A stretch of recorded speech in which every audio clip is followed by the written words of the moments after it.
This lecture series is part of our new museum exhibit, The View from Damascus Gate Travels to Israel, 1855 to 2018. This exhibition has been 2 years in the making. From the initial meeting in August 2019 with Cassie Stanley, who introduced us to the photographs taken in the Holy Land by her great-great-grandfather, Reverend William Meade Jones, to the finished product, just finished last week.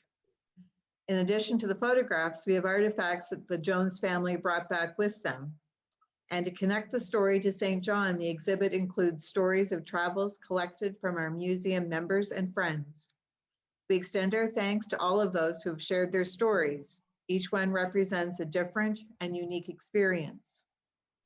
Funding for the creation of the exhibition was provided by the Exhibition Renewal and Museum Activity Support Program through Archaeology and Heritage Branch of the province of New Brunswick. And funding for the lecture series was provided by the Greater St. John Community Foundation. Without their support and yours, none of this would have been possible. So I'd like to thank everyone for that. This evening's presenter may not need an introduction for many of you, but I'd like to introduce you to Leslie Issacs-Ram. Leslie grew up on Orange Street in St. John. Her great-grandparents, Abraham Issacs and Jenny Hart Issacs, were among the first Jewish families to settle in St. John. Leslie lived in Israel for 20 years and now lives in Ottawa. And Leslie will share some of her own story of living and working on a kibbutz for nearly 20 years. So I will turn this over now to Leslie and let her speak, and I think she has some images to share as well. Leslie? Catherine, can you let me share screen, please? I already have. Oh, good. Just a minute. Then I have to get organized. I left myself a note, so. So you did. Thank you. Okay.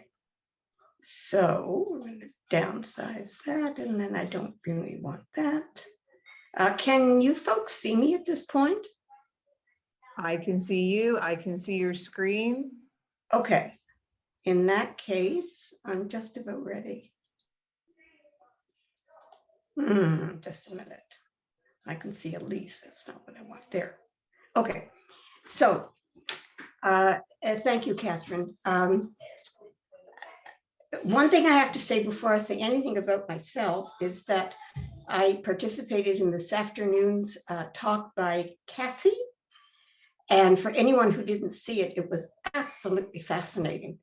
So that's a plug to you, Catherine, for bringing her on, and a plug to her as well, because she did a remarkable job. It was very, very well done. Okay. When Catherine asked me to put together this presentation, I was unclear how to do it. I didn't really know how to answer her, and I had to think about it for quite some time before I said yes. Mainly because I thought, who would be interested in anything I have to tell them? Until I did some talking with my daughter and realized that maybe I did have a few things to tell you that you will not have heard from other places. I'm not going to talk about tourism in Israel, which many of you have done. I'm not going to talk about living in Jerusalem or in Tel Aviv, which probably some of you have done as well. But I lived on a kibbutz, Degania in the Jordan Valley, which is my background. What you can see in back of me is the Jordan Valley, for 20 odd years. I was actually in Israel for longer than that, but the 20 odd years I spent on Degania were spent in the Jordan Valley. It's different, maybe a lot different. So I'll start, and we'll see how it goes. I went to Israel the first time in the fall of 1965 as part of United States-Canada volunteer program run by the Jewish agency called Shirut Le'am, or Service to the Country. It was billed unofficially as the Jewish Peace Corps. At that time, Israel had a population of about 2.6 million people, as opposed to the some 9 million people who inhabit it today. The roads were narrow and rough. The roadsides were arid after the hot summer months, and to a bunch of North American youth, it looked pretty primitive and not too welcoming. This first slide is a picture of a few of us. Whoops, sorry, I lost us. Where did we go? Just a minute. Yeah, at the Mandelbaum Gate, which doesn't exist anymore. The Mandelbaum Gate was a check post between the two sides of Jerusalem when Jerusalem was a divided city. So that's me. And that's another Canadian. And I think everybody else in that particular group are Americans, or were Americans. Our program was built around a 3-month Ulpan, or language training program, followed by 8 or 9 months working in our professional capacity, that's quote unquote. We were a group of 21 to 28-year-olds, teachers, social workers, graduate students, some with considerable work experience already. None of us had worked on a farm. Suddenly, our bus came to the top of a long, winding road into the Jordan Valley, the southern tip of the Sea of Galilee. We stopped to gaze in wonder at the valley below us, green and lush with large areas of cultivated fields, the site of our Ulpan on Kibbutz Degania. The Sea of Galilee was surrounded by hills. Can you see my pointer? Catherine, can you see my pointer moving? Yes, Yeah. I would. Yes, I would. you can see I it. would. I would also Yeah, I recommend. can see it. I can see it. It's small though. Yeah, Leslie, It's an can you? arrow, a little white arrow. Yeah, it's an arrow. It's an arrow, yeah. Well, Can you- I'm just going to point out two things. It's not a big deal. The Sea of Galilee was surrounded by hills. To the east, where I'm showing you now along this green belt sort of thing, that when we got there was still Syria.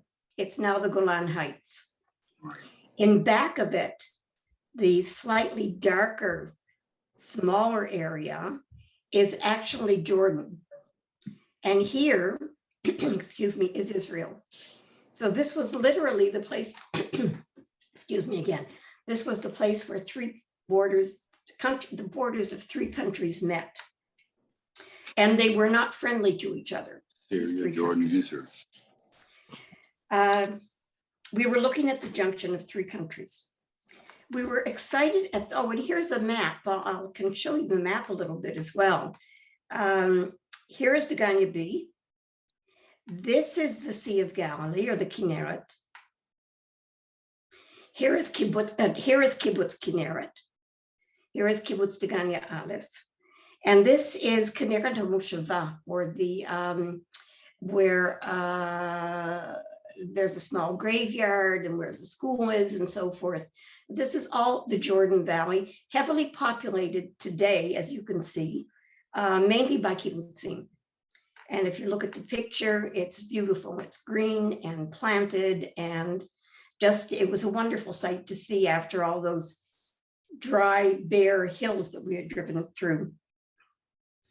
We were excited at the thought that we would be living in one of the oldest kibbutzim in the country.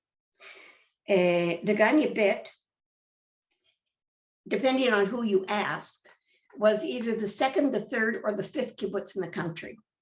I think 5 is the real number, but I'm not going to argue.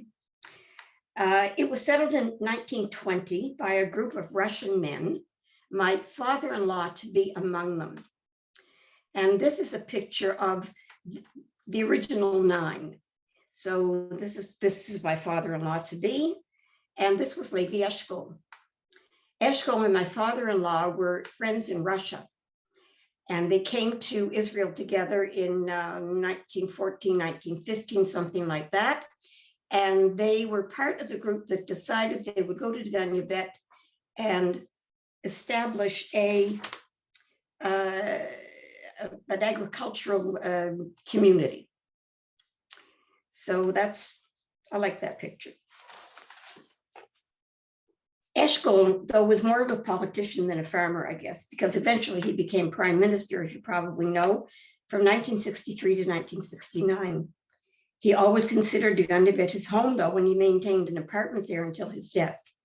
My mother-in-law was, quote unquote, in charge of his apartment during his absences. And this was a real bonus for me because his apartment had a phone. And nobody had phones. I mean, nobody. There was a phone in the kibbutz office. That was it. There were no phones on Degania Bet. No such thing as a private phone in a private home. And if I needed to get in touch with my parents, it was complicated. But it was very easy to go into Eshkol's apartment and place a collect call, always a collect call, to my parents when I needed to. Eshkol had actually requested to be buried on Degania Bet, but at the time of his passing, the security situation in the Jordan Valley was very tense, and it was considered unsafe to hold the funeral there. So he's actually buried in Jerusalem. This is Eshkol came back to Degania Bet, or came to visit on Degania Bet relatively frequently, given what he was up to in the rest of the country. And this is a photo of Eshkol here in the middle, with my father-in-law here on the side, in front of the dining room. I'm going to digress a little bit and tell you that Degania Aleph and Bet are well known for a military feat from 1948. In one of the first battles of the 1948 Arab-Israeli War, the residents of Degania Aleph and Degania Bet, assisted by a very small number of military personnel, repelled a Syrian attack and succeeded in halting the advance of the Syrian army into the Jordan Valley. One of the tanks is stationed at the entrance to Degania Aleph as a reminder and a memorial to the bravery of this small group of mainly civilians who held off the attack. That group included both my father-in-law and my husband. You can see from the photo that the tank is tiny by today's standards.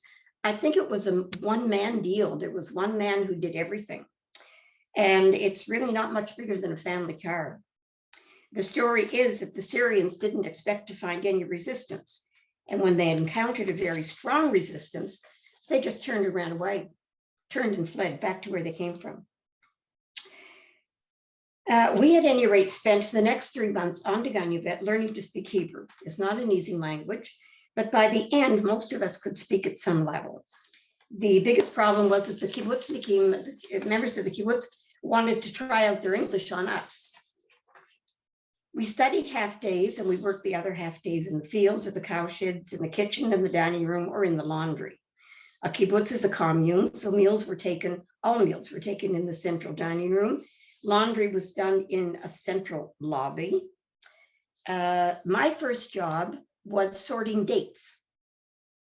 So there was a little hut where the dates were brought and they were put into a drying shed, and they were left there to smoke and dry for some period of time. And then they needed to be sorted into, good, better, best. It was the messiest job, sticky and gooey and yucky and really not fulfilling. Our living quarters were in, go down just a minute. We're in these two buildings, which were actually the first two built on the kibbutz in or around 1930. Large rooms housed 4 or 5 of us that had originally housed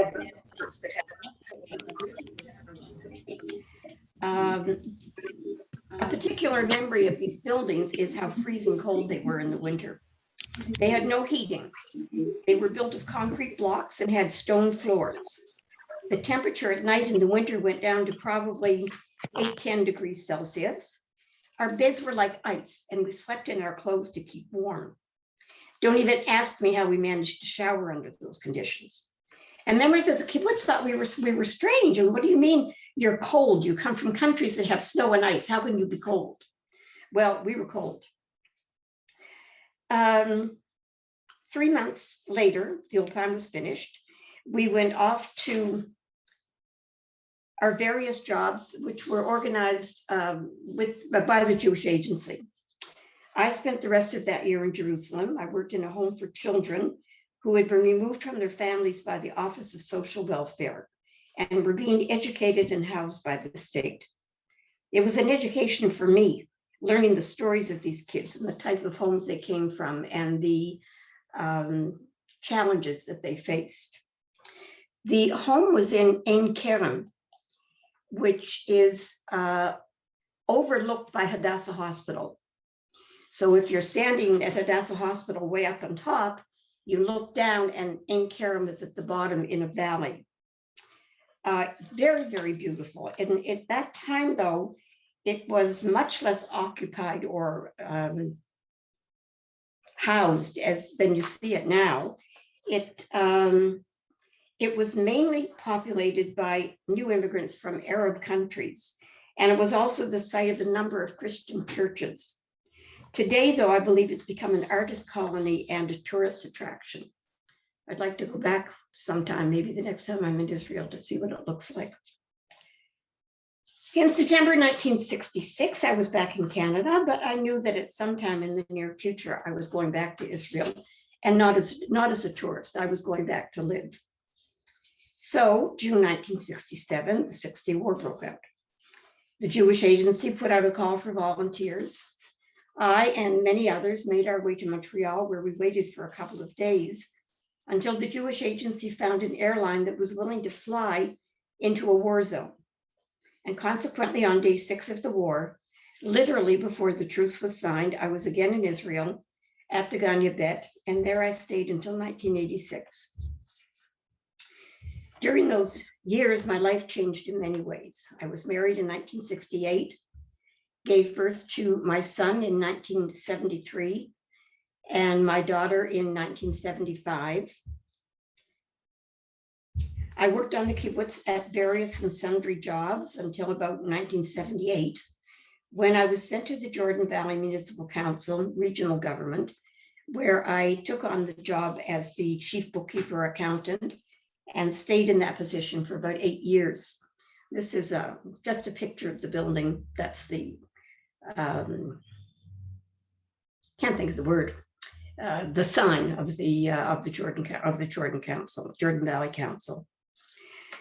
My marriage in December of 1968 was attended by my brother and my parents and another 250 or so members of the kibbutz and a few invited guests.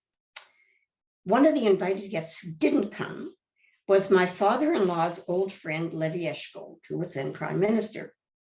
But I did get a gift from him and his wife, Miriam. They gave me a bicycle.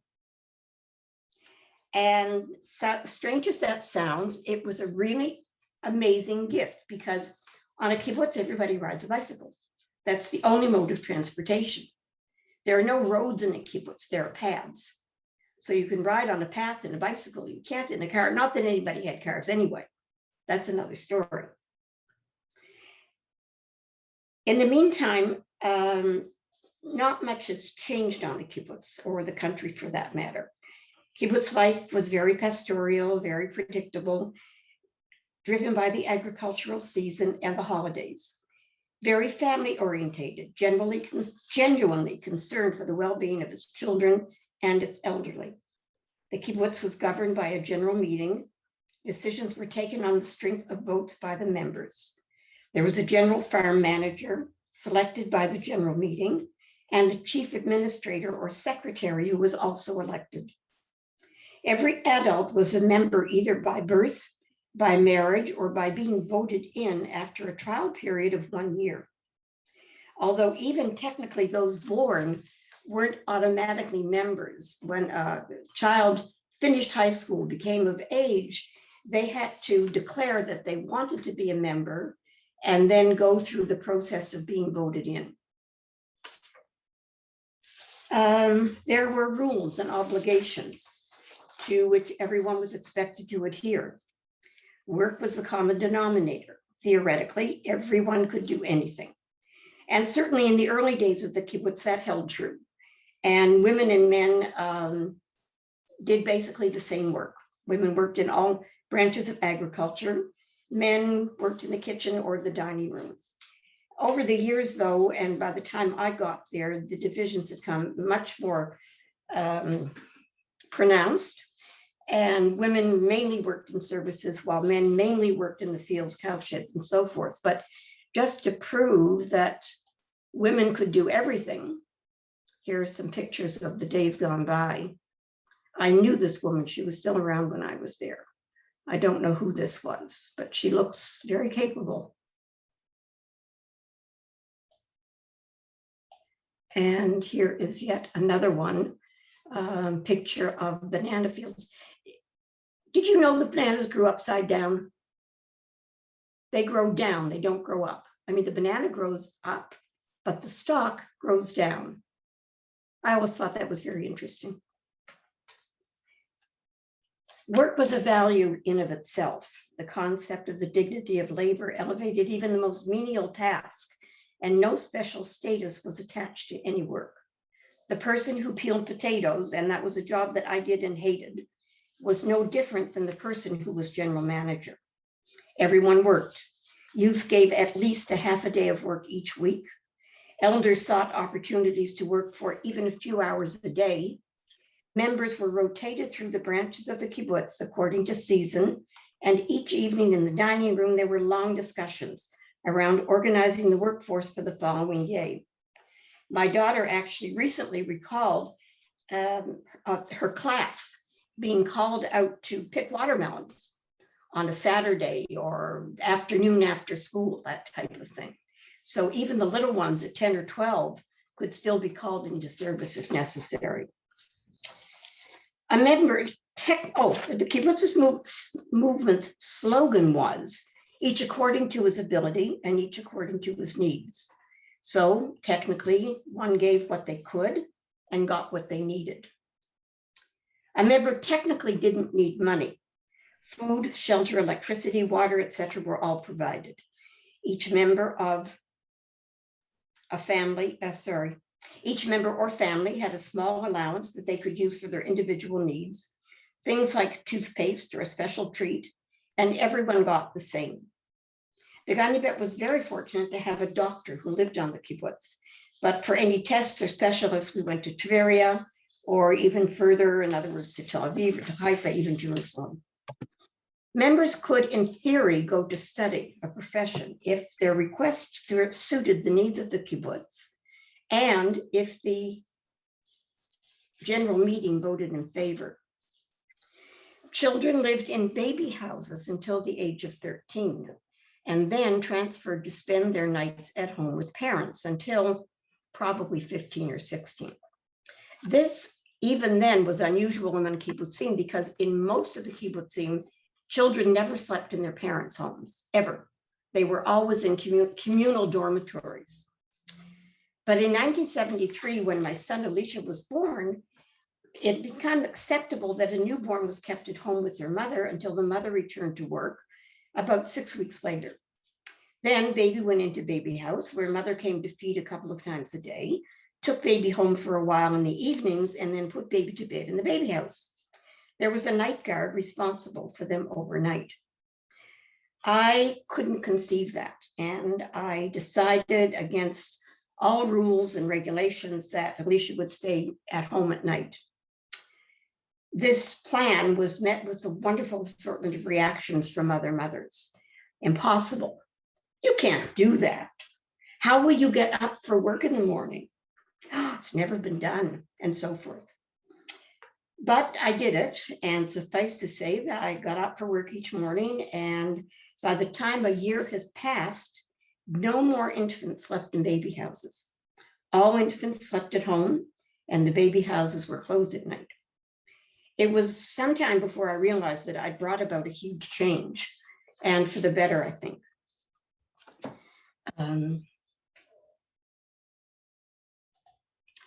This is an old picture of my mother-in-law with a group of, not babies obviously, but a group of kids for whom she was responsible.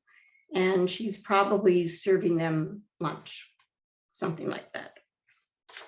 Children progressed from baby house to kindergarten and then to school. Their well-being, their care, education, and safety was of the utmost importance. And I have to say that until school age, my kids had absolutely the best care I could imagine. Once in school, the system was less intensely occupied with her care. As an example of the overprotectionism, in 1974, my husband and I were going to travel to Canada to see my parents with our then 1-year-old son, and we needed a passport picture. So for that, we had to travel to Tveria to have one taken. Tveria is about 15 kilometers from Degania, 20-minute car ride, but we were not allowed to take our child off the kibbutz without permission. And my husband, much against my position on the matter, actually asked for that permission. We were always aware of the imminent threat from our neighbors. Each kibbutz was guarded at its entrance, and those closer to the actual border with Jordan than we were fenced in. During the years 1968 to 1970, Israel experienced ongoing cross-border fire from the Jordanian territory into the Jordan Valley as part of the war of attrition. The shriek of a Katyusha rocket sent us scurrying for cover a good number of times. Thankfully, no one at Degania was ever injured, but we did suffer some property damage. This was a rocket that hit the garage. So you can see that it pretty much banged up the side. And of course, the next day, the kids came to see what happened. It was a very unsettling time because these Katyusha rockets tend to come in bunches, and you, of course, never knew when they were coming until you heard them.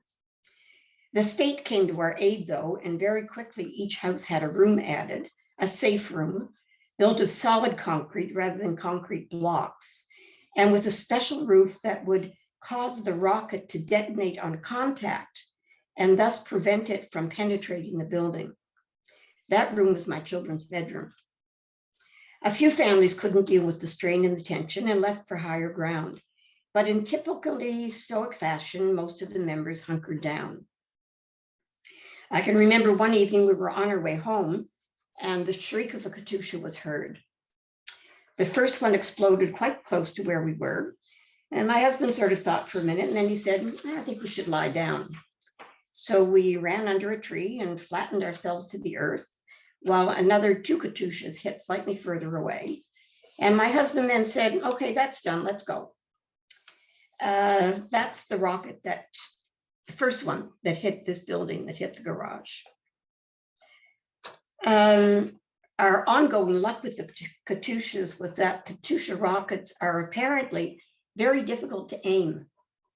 So while they could shoot them and they knew the direction they were shooting, they couldn't aim at a specific building and have any hope of it actually hitting it. The rocket went where it went. Continuing, on October 6, 1973, we were woken up from our Sabbath nap with the news that war had broken out on 3 fronts. It was Yom Kippur. My son was exactly 6 months old. We, the women, were sent to the underground bunkers to get them ready for children to sleep in. These bunkers were everywhere, all over the kibbutz, beautifully camouflaged, as you'll see here for an example. That's the entrance down here. But if you were looking from the air, presumably what you saw was a flower garden. Hopefully what you saw was a flower garden. I remember carrying linen, diapers, towels from the baby houses to the bunker while airplanes shrieked overhead and someone always yelled, "Don't worry, they're ours." The men were disappearing, being picked up by their various units, rushing off to meeting points. We were, within a matter of hours, a community of women, children, and elders. The war front quickly moved into the territories, and our lives seemed to go on almost as usual, except until the news that my neighbor's husband and our very good friend had fallen in the Golan Heights. The next few years were reasonably quiet. My kids grew up. I changed jobs a few times before I settled in the municipal council. My husband stopped being a banana grower. He was well known for growing bananas for many years, but he started to work in the factory, our factory that made industrial sprayers.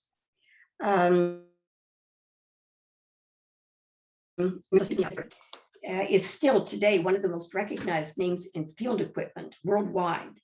And at one point was the only manufacturer in Israel that had been tested by the Institute of Quality and Control and found suitable for quality control ISO demand. Kibbutzim had begun to industrialize on a small scale already in the 1920s and 30s, very often in the area or the field of processed foods, a variety of which are available to us today at our local kosher supermarket. Other kibbutzim were known for shoes, Naot, for example.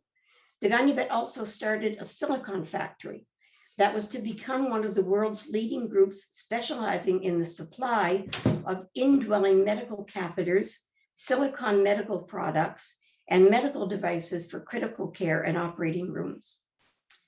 But in 1982, we were again at war. This time when Israel moved into Lebanon, after repeated attacks and counterattacks between the PLO, the Palestine Liberation Organization, operating in southern Lebanon, and the IDF, that had caused civilian casualties on both sides of the border. And that's another day that I remember really well, because we were supposed to go to a family wedding in Pardes Chana, and that would be about halfway to Tel Aviv from Degania. The groom had been called up to the army because of the war, but because his wedding was scheduled that evening, he was released so that he could get married, but then expected back at his base immediately afterwards. And we decided to go. The war was in the north, we were going south, no problem. We set out driving south, as I said. The roads were empty of the usual traffic. Southbound, not another car in the road. Northbound, tanks, military vehicles of all sorts, troop carriers, and there was a strange quiet in the air, despite the sound of the heavy equipment passing us. We arrived at the wedding site, the couple got married, the groom left to join his unit, and I recall we waited a while to go home, hoping the roads would be clear of military traffic. I don't remember if they were or not, so don't ask me. In 1986, my husband passed away. And at that point, I moved with my children to Haifa. Leaving the kibbutz was a relief of sorts. I was never the postcard kibbutznik. I found much in the life stifling and suffered at constantly being told where I would work, what I should do, how I should bring up my children. On the other hand, I loved and appreciated the pastoral setting, the celebration of the agricultural holidays, the freedom my kids had within the parameters of the kibbutz itself. I also had really good friends, not among the Israelis, but among other imports, mainly from England. We, the imports, were not easily accepted by the old school kibbutznikim, and we were tolerated rather than included. While in Haifa, I worked, of course, and my kids went to school, of course, until after 3 years and much soul searching, I came to the conclusion that we would be better served as a family in Canada. And we've been in Ottawa since 1989. Israel is still very much a part of me. I miss my life there in some ways every day. But in fact, the life that I knew doesn't exist anymore. The country has changed dramatically since we left. It has modernized, accepted tens of thousands of new immigrants from all over the world, and is now densely populated and modernized. The kibbutz life has changed even more dramatically than the rest of the country. The kibbutz, as I knew it, has disappeared. All kibbutzim in the country have privatized, which means different things to different settlements. But generally, members now own their own homes. They can choose where to work, but still take part in the communal activities of the kibbutz. Many kibbutzim have accepted temporary residents or renters. For instance, a family who may work in the area, but who want to enjoy kibbutz life as opposed to private living. And they pay some amount to rent an apartment and can take advantage of facilities such as daycare, schools, laundry, and so forth. Many of them become part of the community in that they take part in holiday planning, celebrations, and integrate into the social life. Monetary arrangements differ from one settlement to the other. I don't know too many details. So that's about it. The Current difficulties that Israel faces are well reported by the media, and we watch the news with tremendous sadness. I've got a couple more pictures. I sort of didn't speak to this. This odd instrument that you see here is a tractor with arms that spray the fields on either side. That's Degania. This I thought was a neat picture. It's probably 1970 in a sukkah for the holiday of Sukkot, and you can see the branches over the top of the structure. The kids down below, very interested. This little girl here is my niece. She's a bit older. Then I found another photo from a couple of years ago, and looks exactly the same, just in color. It's kind of neat. Oops. A picture of one of the lesser known celebrations, Lag BaOmer. In Israel, Lag BaOmer is celebrated in a couple of ways, and one is with picnics. People go on picnics all over the country, like bonfires, toast marshmallows, that kind of thing, but also kids play with bows and arrows. And I researched that this year because I was curious. I'd forgotten, if I ever knew, I'd forgotten what the bow and arrow was all about. I'm still not sure I know. I saw a couple of articles that talked about it, but I was never quite sure. But you see, this is a little boy with a bow, and he has an arrow, I think, in this hand, and that's the target that he's going to shoot at. This is the dining room at Degania Bet, which still looks today exactly the way you see it now. No better, no worse. This is the other side of the dining room, and looking out over here in the background, that would be cow sheds. My last picture is kind of interesting. In 1988, one of the newspapers wrote an article about kibbutzim, multi-generational type of article. And they came to Degania Bet because they'd been told that there were many generations on Degania Bet of the same family, and took a photo of my mother-in-law in the middle, and many of my sister-in-laws, brother-in-laws, nieces, nephews, etc., in back of her, all connected, of course, to my mother-in-law. So I say with a cane in one hand and a hoe in the other. This is the picture that actually went into the newspaper. That, I don't know if they had this picture in the archives, but this went into the newspaper. I think this is a better photo, but the color over here is better. So that's what I can tell you. Hi, everybody. I'm, for those of you who don't know, I'm Lori Cohen-Hackett. I'm president of the St. John Jewish Historical Museum. First of all, it's wonderful to see so many of you here tonight.